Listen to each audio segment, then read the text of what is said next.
Terri Murphy with Realty Times Women in Business, Women in Real Estate in the men's room with Murph. And it's that time of the year where we need an expert to help us refocus on a number of new initiatives, I would say, to engage with people. We have Cleve Gaddis. He's a master coach, a senior consultant, a speaker and trainer with Workman Success Systems.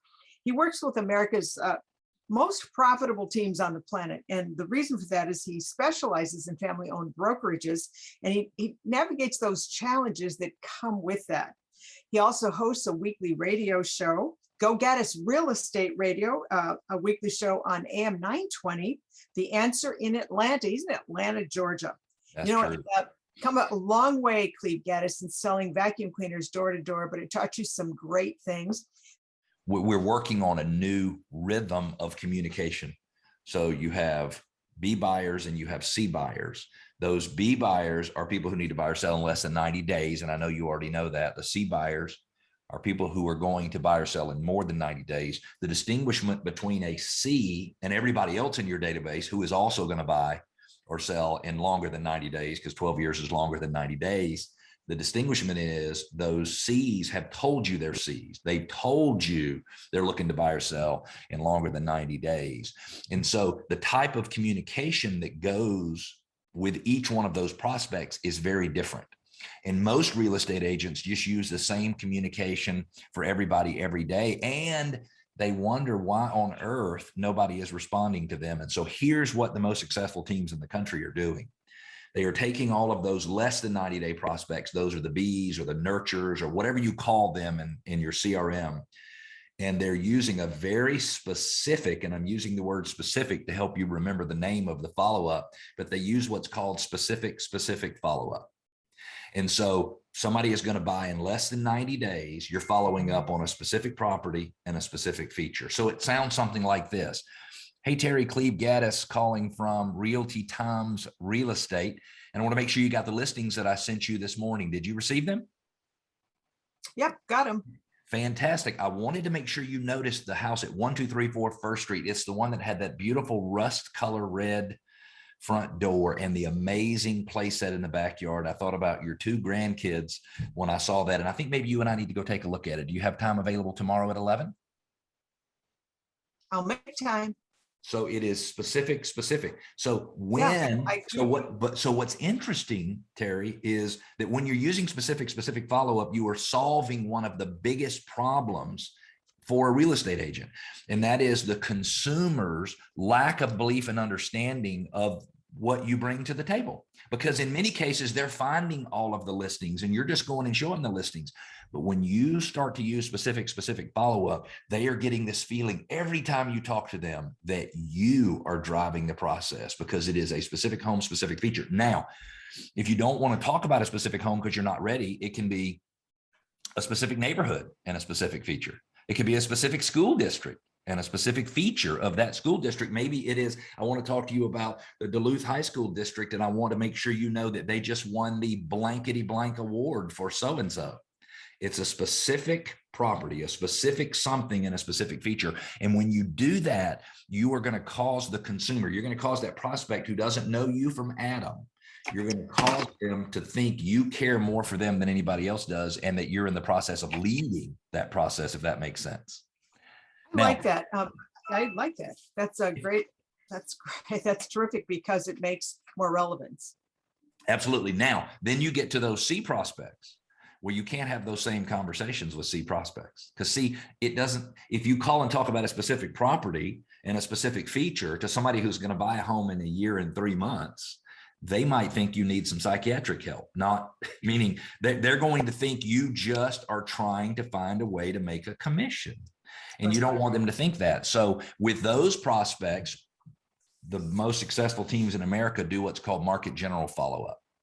And I'll give you an example. There's a team in a fairly large major metro area where they sort of program all of that C communication. Everybody that has raised their hand says, I am ready to buy or sell, but it's going to be longer than 90 days. They get this same follow-up and they all hear the same thing. And so the follow-up this last month went something like this. I believe they're in the Virginia area.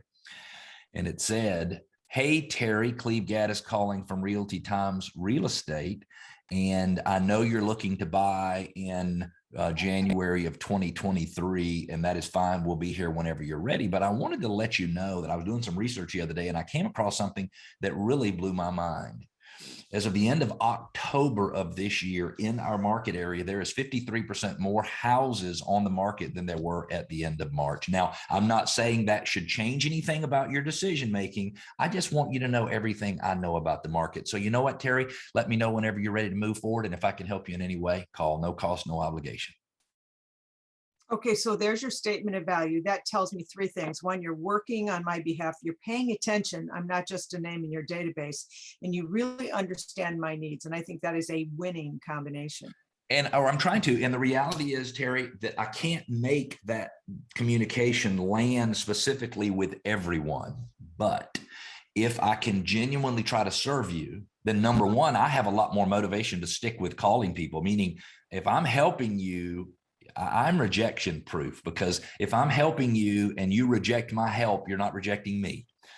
In my opinion, I feel kind of sorry for you if you're rejecting my help. You know what I'm saying? And the reality, it just gives me the energy that I need in order to continue to make those very important, but yet sometimes very difficult to maneuver follow-up calls. All right. Well, you know what? This is a great conversation. I've been saying this, but not in the same way.